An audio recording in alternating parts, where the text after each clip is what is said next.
friends. Welcome to the Creative Impact Podcast. I'm your host, Rachel Caldwell, and I'm so happy you're here. Each episode, I take some time to chat with fellow artists about life, faith, and the impact of the arts. It's so fun getting to be here today with Maria McCain. Hi. And we recently kind of got connected through our mutual friend, Carly Dunbar.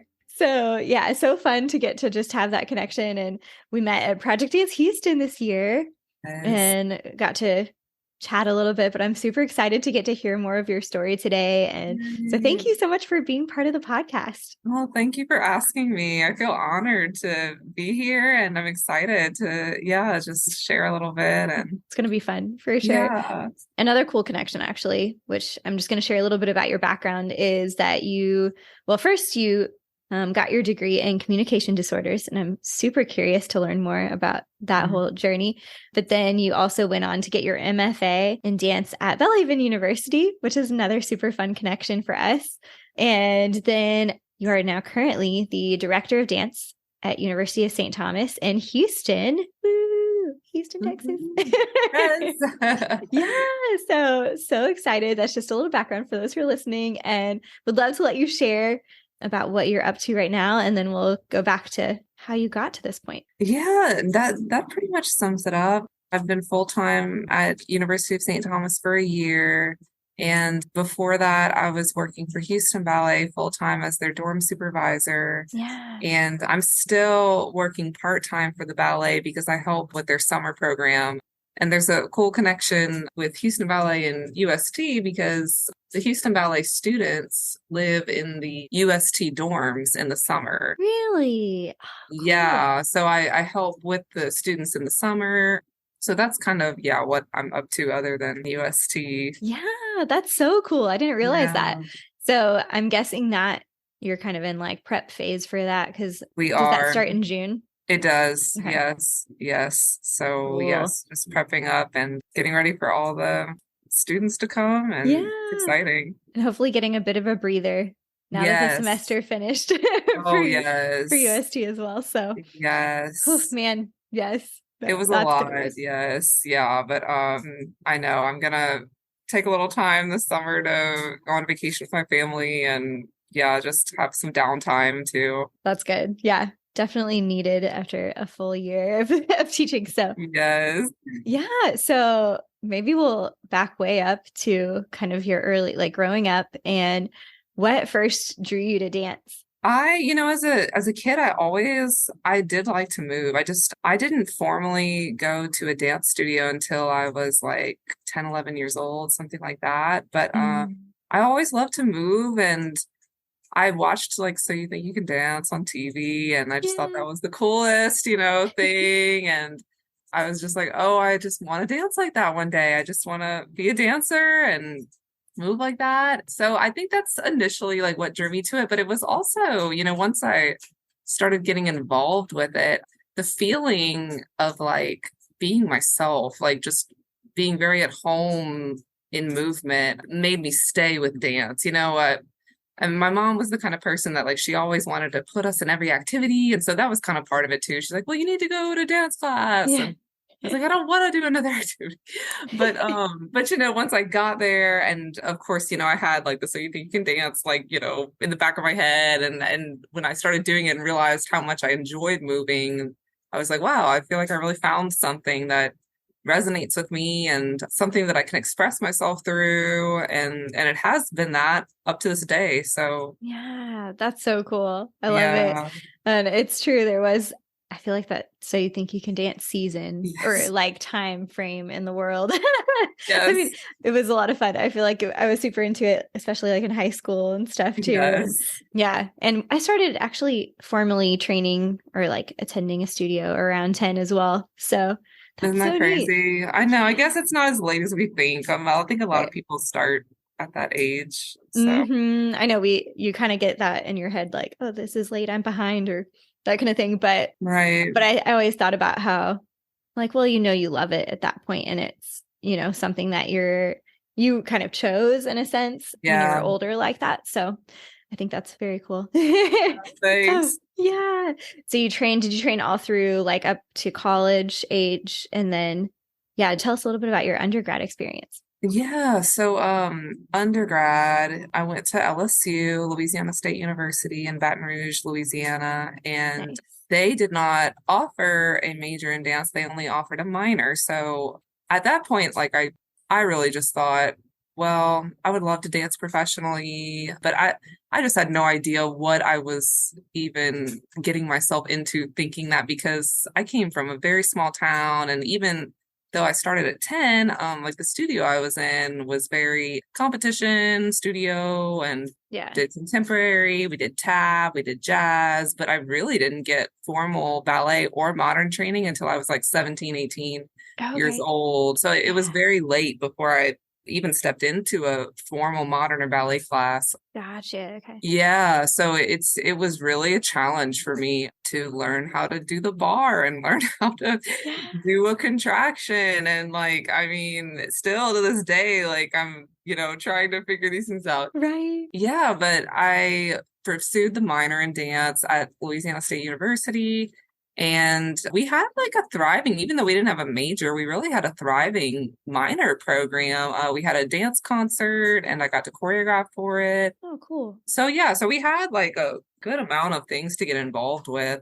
And yeah, I was getting my major in communication disorders because I thought that I wanted to go into audiology, which is like a hearing technician. Yeah, I'm curious what got you interested in that? Yeah, I know this is probably strange to say, but like I really have a fascination with like the ear. I don't Okay. know, like anytime in school when we would study like the inside of the ear, I was just fascinated by it. And like Yeah. even in college, like I'm really glad I majored in it because all of the courses that I took, I still like I really enjoyed them. And yeah, just the fact that I didn't pursue that doesn't mean I didn't have like an interest or a love in it. I really did Mm. enjoy it. But Yeah. yeah, I don't know, something about the ear, it just maybe God's created my heart to love ears. Yes. I think that's true though, that he gives everyone like different passions and things that are of interest, or maybe, similar to if you have something that you're like really, I don't know, passionate about helping a certain group of people or whatever. Like I think he Yeah. does that. Yeah.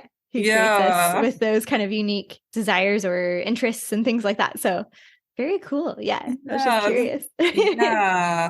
I mean, another reason I was interested in it was because I was hearing that there was a big need for audiologists as well. And like that was a job that was getting easily hired for because there was such a need for them. Yeah. But I guess there's multiple reasons. And another reason I was interested in it is because I really enjoy working with students or kids with mental disorders and, a lot of Down syndrome kids or Mm. just different kinds of kids. They have speech impediments or hearing problems. So Yeah. I thought that I wanted to work with special needs kids, in that field.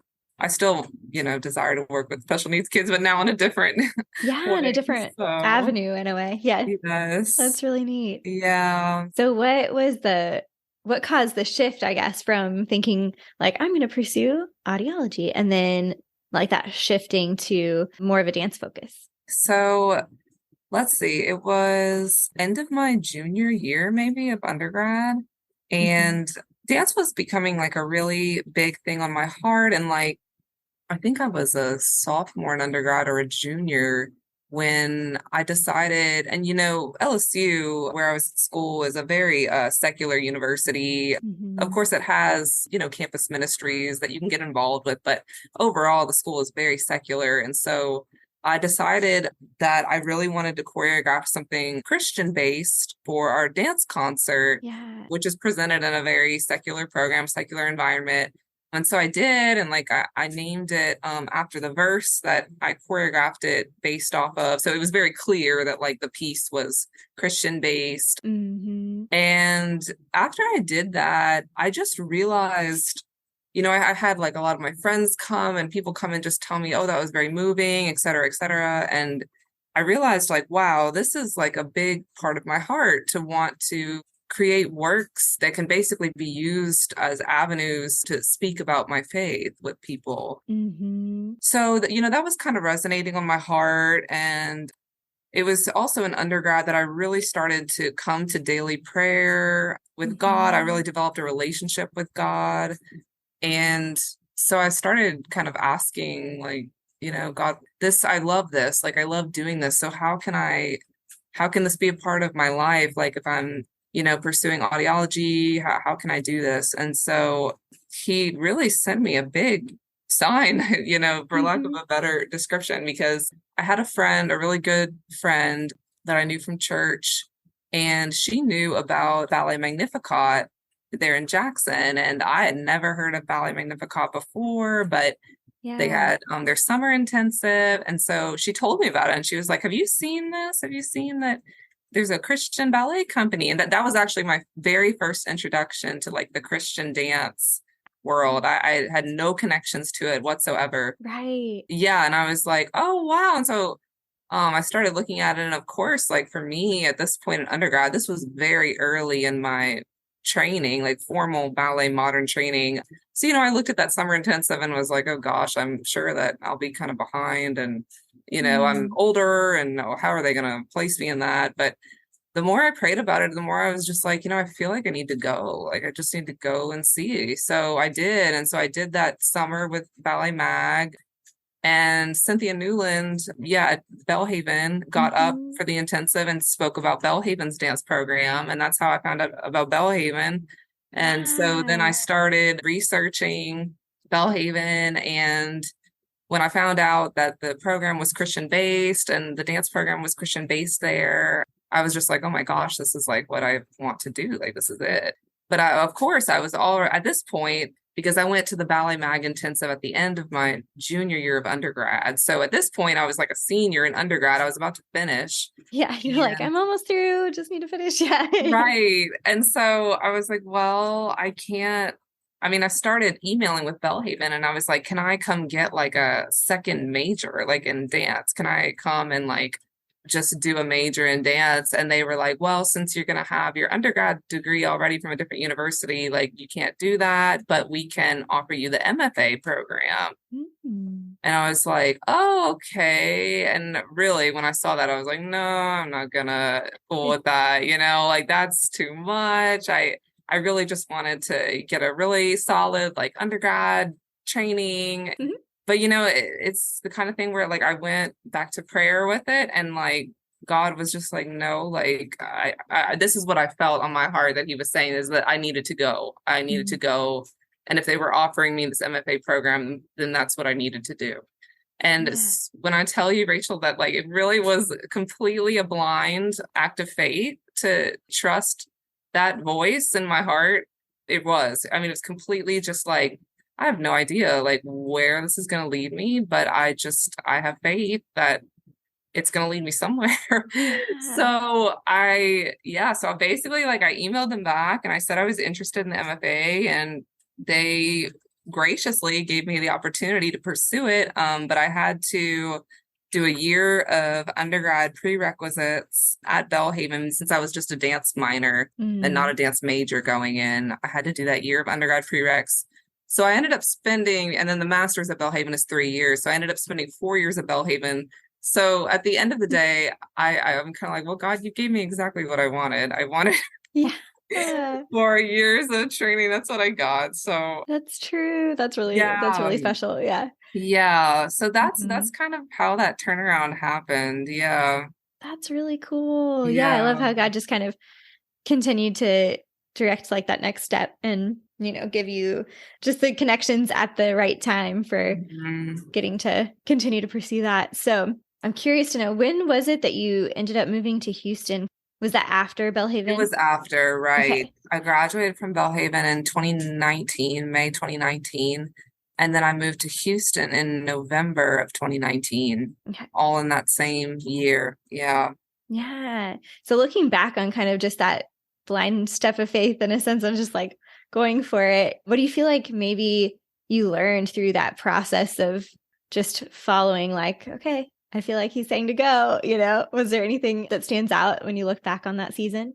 I think for me, that was the first time in my life where I really stood up for what I wanted and acted on it. Because up to then, I I went to undergrad, I went to college at a college that I would not take back my college experience for the world because I had a wonderful collegiate ministry that got me really into my faith. And I'm so grateful. But my choice to go to that college was partly influenced by my parents Yeah. and even my choice to pursue something like health sciences related was very related to like my parents because they were both physicians and or are Mhm. both physicians. And, I kind of just thought, well, I've got to have a job. And like, of course, like I wanted to have a job, but like I've got to have a job that like pays the bills. And if I'm being very honest, like that's, that was a main part of the reason that I was pursuing that job in communication disorders. And as I learned more about my faith and fell in love with my faith, I just knew that I didn't want to pursue a life like that was just based off of knowing for certain like my own strength. Like I didn't want to choose things based off of my own strength. I really wanted to rely on God's strength. And I knew my heart for dance was so profound that yeah, I just wanted to make choices like geared towards that. So yeah, Mhm. and it was scary. I remember thinking, like, I can't believe I'm going to get this master's in dance. Like, I just don't even know what I'm going to do with this. Yeah. So, yeah, it was the first time that I decided that I was going to really act on my faith Mhm. in a big way, like a life, altering way, sort of. Right. Yeah. Yeah.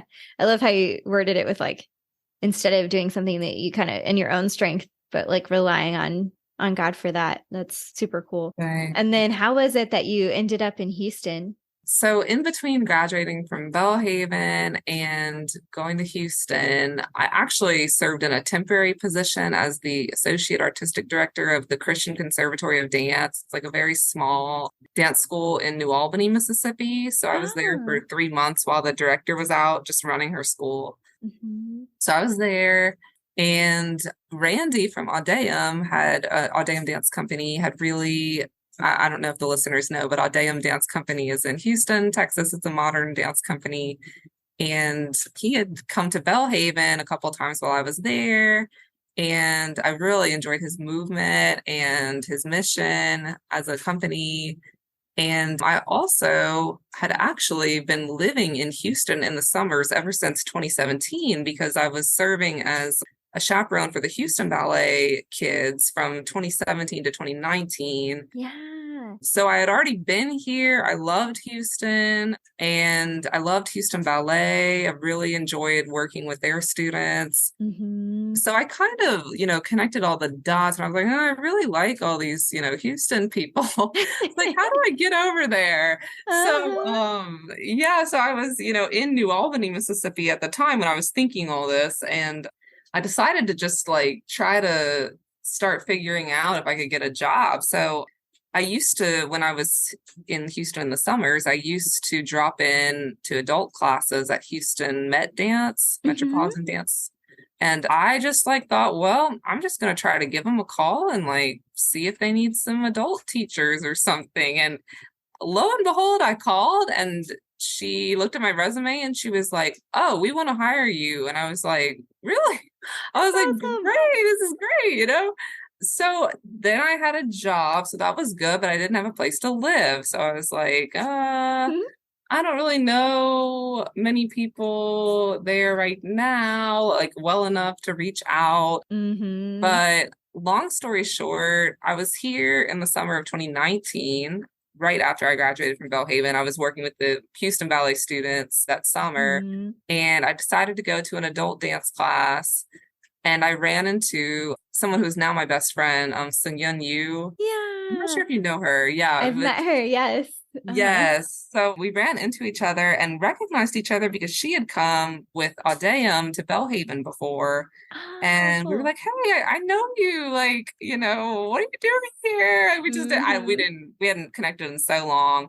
And we got to talking, and I knew that my job at the Met was going to start in November. So I was looking for a place starting in November, and that's also when my contract ended at the Christian Conservatory of Dance where I was temporarily working. So I was like, I got to find somewhere to live in November. I'm like, what a weird time of the year to find somewhere to Right. live. But I was telling Sinyan all this, that I was like trying to find somewhere to live in November. And she was like, oh, she was like, really? Well, we're looking for a roommate in November. I was What? like, oh my God. I was like, you got to be kidding me. You're looking for a roommate in November? She was like, yes, our roommate's getting married. And Alia, do you know Alia? No, I don't think so. Okay. She was also with Audeum Okay. and lived with Sungyun. And she's like, yeah, Alia's moving out. Probably would recognize her face if I sorry. It's one of those. Yeah, you probably would. Yeah. But anyway, so yeah, so she was like, we need a roommate in November. And I was like, that's so beyond perfect. Like, that's when I need a place to live. So that's how I got here. Yeah, that's I was incredible. like, yeah, it's crazy. It was Just like, like what are the the odds? open doors and yeah. Yeah, it was Uh-huh. insane. So yeah, and I've been here since then. And COVID, I kind of went back and forth between Louisiana and here. I'm from Louisiana, so Yeah. yeah, because unfortunately, Met the Houston Met where I was working couldn't have classes during that time, so I was very, very back and forth in 2020. But yeah, I've been here permanently since 2019. That's So incredible. yeah, So I know then you had a season of time at Audeum as well, like in the mentorship program. right, Yeah. right, So yeah. how was that experience for you? It was good. I say it was good.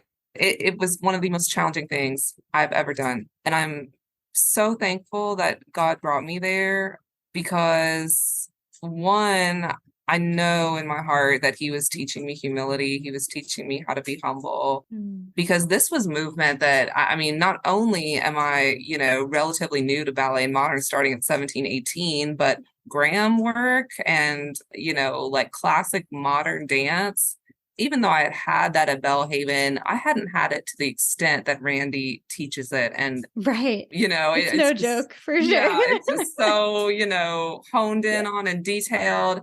Yeah. So I had so much to learn. And yeah, so it was very challenging. And, of course, it's one thing to learn the movement. It's another thing to like do it in front of teachers and like do it on stage. So, and I learned quickly about myself that I just get anxious easily, like in front of people Mm. doing things that Yeah. I'm not comfortable with. And so I'm just so grateful that I got to be there consistently for 2 years because I feel like God started this growth process in me that has just kind of continued up to now. I mean, like I still Mm. have room to grow. Like I'm still growing in that area. So That's awesome. yeah, yeah. Very cool. So I know you mentioned that this last year was your first year like full time at University of St. Thomas and Yeah. stepping into that director role. I'm curious what that has been like for you this year. I know it's a big question because that's a big transition and then just like a big job. So Yes. wherever you want to go with that is great. Okay. Yeah. So, yes. Well, I was working at Houston Ballet as the dorm supervisor before I got here. It turned out the process by which I was hired here at the university was pretty quick because I was in the dorms at Houston Ballet in August of this past year, 2022. Mhm. And I applied for the university job thinking, oh, like, if I get it, surely they'll tell me in the summer and then I'll have some time to tell the dorms that I'll move out and like I'll transition out. But it turned out that they didn't send me an offer letter for the position here at the university until a week before the semester started. So it was like Whoa. August 15th or something. I got the offer letter, and then like August 20 something is when like school started. Wow. And I was still the dorm supervisor at the ballet, but I just knew in my heart that I wanted to take the position. I just felt like this is something that I never realized that I wanted, but like I felt like it checked off all the boxes. Like it's a faith-based school Mhm. with the dance program, it needs a director. I was just like, I really would like to have this job. So Yeah. I didn't have enough time to, like give my current job notice. And so I just made the decision. I was like, I'm just going to do both of them. I'm just going to do both jobs at the same time. Mm. So I did. So August through December of this past year, I was working full time as the dorm supervisor and had this job on board. So Wow. it was, yeah, the experience. the Both experience. of our faces, like my eyes were really big. Yeah. I know they can't see us, but it's like, Yeah. whoa. But praise be to God, because I really think that's exactly the way he wanted it. And Yeah. yeah, I can't explain to you, Rachel, like how hard that first semester was. I mean, everything here at the university was new, and the students at the dorms are minors, they're kids under 18. So like you always have to be there in the evenings to Yeah. like make sure that they're all good. They have a curfew, you have to like check. So my evenings were packed, and then my daytime was packed. And God gave me the time I needed. Like there is downtime at the dorms. But for me, being as anxious of a person as I am, the constant like worry of like the kids and dorms, I'm like, oh my gosh, like if I'm not there, then like what are they doing? And like Yeah. so it's real. I mean, it was really me. I put a lot of pressure and anxiety on myself to, like get everything done. And yeah, so like the first semester here was wonderful, but it's honestly a little bit of a blur because it just was so busy. Yeah. And so then I left the dorms in December. And so now I've had like the experience of just being here at the university for the past like 4 months, which has also been amazing. I think the best part of this year was really just like how wonderful the students were, because they had no idea that they loved their old director, Jennifer Mavis, who was wonderful. Yeah. And I look up to her so much. And I just kind of wondered, are they going to like what I have to offer compared to Jennifer? And I don't know if, they're going to get the same experience, but like they really welcomed me with open arms. And like Aw. my senior student like helped me with like the Instagram, and like, just Mhm. they came in from all sides and were just like, Miss Maria, we're going to help you. I was like, this is so great. That I'm is like, so thank you sweet. guys. Yeah.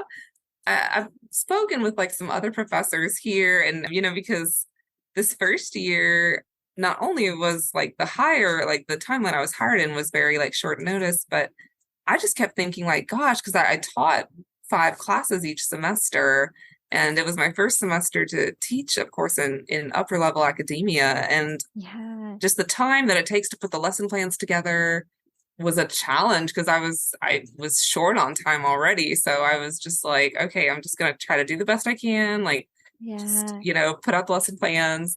And yeah, so like it ended up being a really good year, but I learned a lot. Like I had to learn things quickly and just get in there and try things. Like even if I didn't know if it was gonna work, I was just like, I don't have enough time. Like I've just gotta see if it's gonna work. Yeah. Yeah, so like big learning curve. The students were amazing. Being on this campus has been amazing because I'm very, very strongly Catholic, and it's a Catholic campus. And so I've just Yeah. made some awesome friends and colleagues like while I've been here too, and love the community. And yeah, so it's been a good year, just big learning curve for sure. Yes, for sure. Yeah. So in that position, I'm sure, one, you're teaching, but also kind of that sense of like leading the charge, the leadership element of it, I'm sure is a challenge, but also probably really rewarding too. So Yes, yeah. that's definitely, I think you hit the nail on the head when you said that, because yeah, it's like you're figuring out, when are we going to do dance concerts, and what performance opportunities do we have, and who needs to be paid on time. There's just like all Yeah. these different things that come with being a director. And but at the same time, yeah, it's like when we get to the end of the concert and like all the families of the students are coming up to you and being like, oh, thank you so much for putting this on. Like my son, daughter really enjoy this. And the students are like telling you that they loved the opportunity to perform. Then I'm like, okay, well, that's Mhm. all worth it for me. Like to see that Yeah. people got something out of this, and like it was fruitful, and so Yes. yeah. Maybe what is something that you're learning either about like leadership or helping to cultivate community in the department? Mm. I'm learning about leadership is just to be myself and be humble.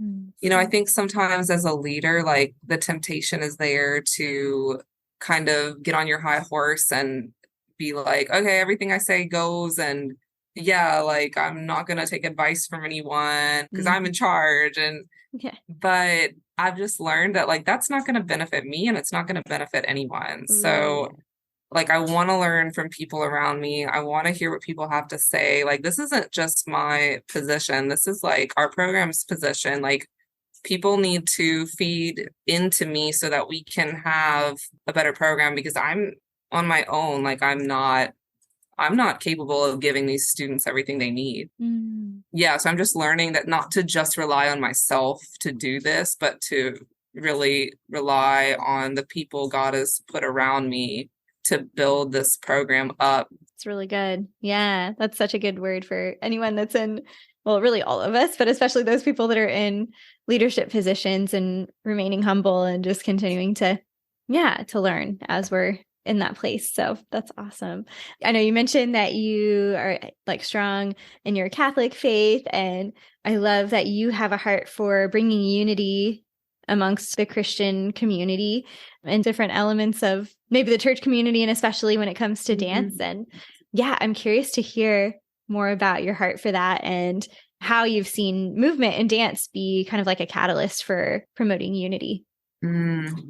Yeah, well, I mean, I guess I could even start from, when I was an undergrad and I created that work, the Christian work that I presented in the secular concert that I was telling you about. And Yeah. that was something I saw it there, even that, I created this work that was based off of something Christian, but I had people who were not Christian or didn't have any connection to the faith telling me, wow, your work really impacted me and moved me. And I just saw like, my faith is something that I'm so in love with, and I'm so in love with God and just love my relationship with God. And I just want to share that with other people. And yeah, so like when I saw that my work in that concert when I was an undergrad was connecting with people who had no faith background, Mm-hmm. I was just like, wow, like this is a starting point because I feel like I'm not somebody who is always like the best conversationalist, like especially on like deep, intense topics like that. Like when you're trying to connect with somebody on faith, I just feel Yeah. like sometimes I lose words and I'm like, I don't know how to communicate this to you, but I do feel like I can do it through dance and Mm. choreography. So that was like my first, yeah, like kind of exposure to what that looks like. And Mm-hmm. but really like just being a part of Audeum and getting to perform with mentorship and also just seeing the company perform, I realized, because that's not necessarily like a Catholic organization, but Mm-hmm. I felt very much like I was accepted there Mm. and that people weren't going to judge me because I was Catholic. So Yeah. just the fact that I could be there, really, that was like a sign of unity to me. Mm-hmm. So yeah, I feel like I've seen that a lot. And also just different Christian dance companies that I've seen through Belhaven or like different organizations perform and how these works can be signs of unity. Yeah. Does that answer your question? Yeah, yeah, for sure. I think, yeah, it makes me think about how dance is kind of like you're saying this, I guess kind of we say like a universal language, but it really kind of is, no matter Yeah. where people are coming from, that you can relate on a different level. And it kind of goes beyond like the boxes that we tend to put people in our own human thinking, like Yeah. this is, this box and this box. And then, like you said, when we're in just regular conversation, I feel like dance can kind of go past that a little bit more quickly maybe, and there's just this sense of Yes. like humanity and a connection on a deeper level. And so that's really really cool, and it's neat to hear like Yes. from your perspective on what that was like coming into Protestant like dance community, but having that sense of Yes. unity together. And I think there's so much beauty to learn for all of us to learn, like on both sides of that in the Christian world, being able to learn Yeah. from each other and see the beauty in what each person and their experience is bringing to the table, and how they've Yeah. experienced God's work in their lives. And anyway, yeah, I just think it's super cool. So Yeah, no, I know it really is. And yeah, I guess something I should have added was, being a part of like Belhaven and Audeum's dance programs. It really meant a lot to me because, I grew up in Catholic schools. I grew up Catholic. So I really did not have any experience, in education other than Catholic environments. Yeah. So, and everybody in those environments was, I would say, 90% to 95% Catholic. So, yeah, I really appreciated not being like discriminated against. Like, nobody ever came up to me and asked me, like, are you Catholic? But even like at Belhaven, I mean, my thesis that I did was on basically how like I saw dance connecting with consecrated life in the Catholic Church. And I got no pushback from that, even though all my committee members on my MFA committee were not Catholic. Yeah. So, I felt very like, yeah, like we were in unity, and the Holy Spirit, I really felt like united us. Yeah. Yeah. So that's so good. Yes. I love that. So now, obviously, you're in this role. Are you doing still a good bit of choreography, creating works for the university at this point? I am. So in the fall, we put on our first dance concert while I was here under my direction. I choreographed a work called Heaven and Earth, and it was basically like an abstract depiction of how like humanity connects with heaven. Oh, cool. And so, yeah, we did that in the fall. And I also choreographed solos based off of the lives of different saints and different Catholic saints. And I kind of thought that would be a starting point for having people see, okay, like this is like a window into like the faith, and like I can see it through dance. And I really am inspired by like the saints' stories. Like, so, and these were, human beings like us that walked on this earth, and we're trying to figure out life. So I was like, well, maybe people will connect with this. And for sure. Yeah. So, yeah. So we did that in the fall, and Audeum was also a part of our concert. And we had Selena Pena, who was in Audeum previously, and she was also a UST grad choreograph for the concert. So, we had so I really saw that as being another like unity sort of work. And then this spring, we did a spring dance concert that didn't have a direct like faith connection, but we had a couple of like guest artists come in and set work on the students. And so, yeah, so I've done a little bit of choreography this year, hoping to do more in the future. Yeah. This year was really, I'm surprised I even choreographed like, and I think like any artist, you look back at what you create and you're like, oh gosh, like could have changed this, and this could have been better. And critical of our own work. Yes. So yeah, so I definitely look back and like see all the things that like I wish I could have paid more attention to or done better.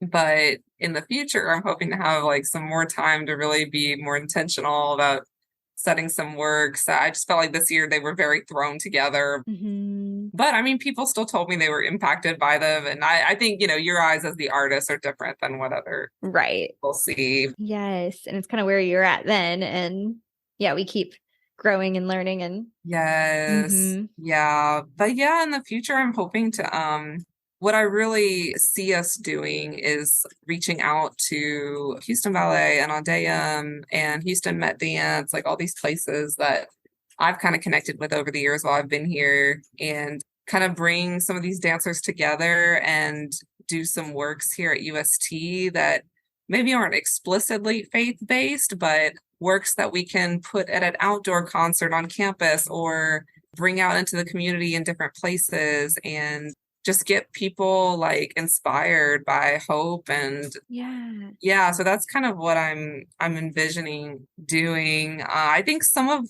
the work that I'll do will be more explicitly Christian, and then I'm definitely interested in doing some works that bring some awareness to some Catholic practices. There's like certain practices that I really believe that any Christian would be interested in, and so I think communicating about those through dance would be a way for people like to get people interested in them. So I guess we'll see how that goes. Yeah, that's exciting. None of this has happened yet. It's all in my head. So well, that's where it begins. I feel like it's like that dream and the vision and things that God gives, and then seeing it come to fruition is really exciting. So, Yeah. Excited to see where you'll continue to grow and the program will continue to grow into the future. So Thank you. So cool. Yeah. So I can't believe, I feel like time always flies with these conversations. I know. Yeah. Just to wrap up today, this is something I like to ask everyone is there something kind of on your heart right now that you'd like to share with other artists? I would say have hope and be bold. I love that. I think that's, my driving motto right now. Because I think as artists, we have these dreams for things we want to create and the ways that we want to impact people.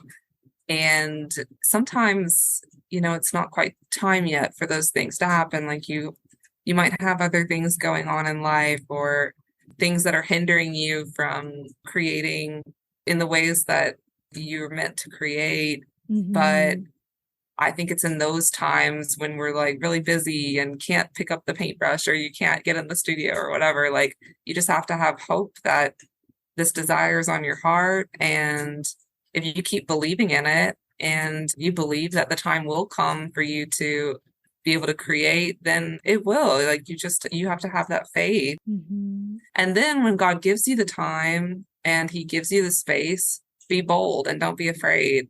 Like put out whatever movement you were doing in your bedroom last night, or, paint that thing on your canvas that like seems like it's going to be crazy to other people. Like, and I'm saying this, but I certainly haven't mastered it. Like, I'm telling myself this to try to like get myself into that comfort zone as an artist. So yeah, I read something the other day too that said, I believe it was Vincent van Gogh said that like artist means always seeking, always finding. I'm going to get this completely wrong. But go look up, maybe listeners, go look up Vincent van Gogh. What does an artist mean? And it's something about you're always seeking and always striving for more. So I'm trying to remember that too. Like just keep poking at, the things that are coming up on your heart so that you can find more in it.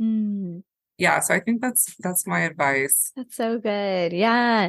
It's interesting with the boldness. Like I recently had heard, maybe I can look up who said this, but it was something about like, we always talk about confidence and wanting confidence, but how we actually have to start with courage. And that reminds me of the boldness. Like you start from courage and doing it, even though you don't feel confident. And then, and then you build the competency over time. And then that gives you confidence as you move forward. But love that. Just having courage, being bold, stepping into the thing whenever it's the time that when God brings those opportunities our way. And amen. Yes, that's so beautiful. I love that. So good. So, and just for fun, last question is, what is one of your favorite things right now? Random thing, but I don't even know the name of the brand, but they're these pea crisp snacks. Oh yeah, like the little dried ones that are like crunchy. Yes, I'm really into those lately because when I need a snack, I've learned recently about myself that I used to be a big sugar person, like I love sugar. Yeah. And I started cutting out a lot of sugar lately and I feel so much better. And I'm like, wow, this is amazing. Why? So, like I would put like a granola bar in my bag as a snack or like something sugary, but like lately I've like been putting the little pea crisp snacks in my bag. Yeah. And I'm I feel so much better. So that's awesome. I love less sugar.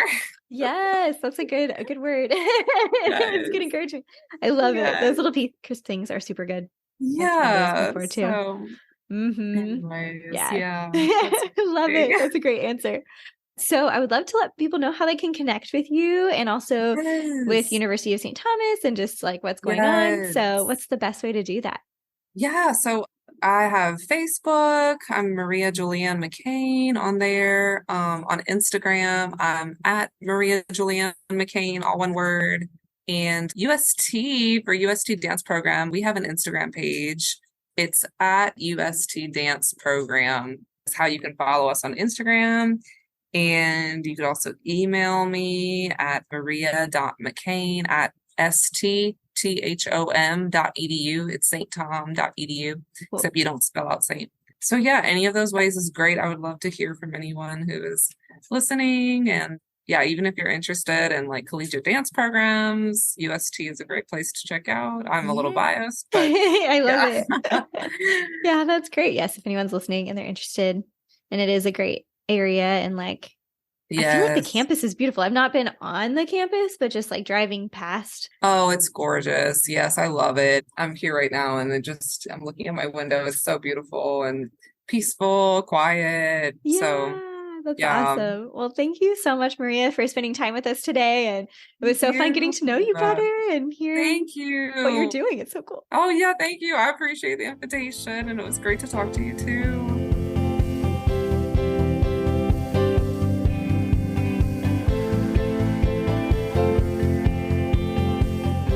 You can find all the links, full show notes, and additional resources on our website, creativeimpactpodcast.com. If you're interested in supporting the show, some great ways to do that are to share it with a friend, to rate and review wherever you're listening, and then also if you're interested in giving financially, you can check out our Patreon community where you get bonus content each month and have a special part in helping make this podcast possible. You can access our Patreon community on the link at our website or by going to creativeimpactpodcast.com/PATREON.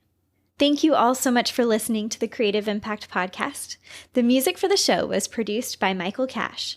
Until next time, remember that you were designed to create. You were made to inspire. Continue living with purpose and making an impact. I'll see you next time, friends.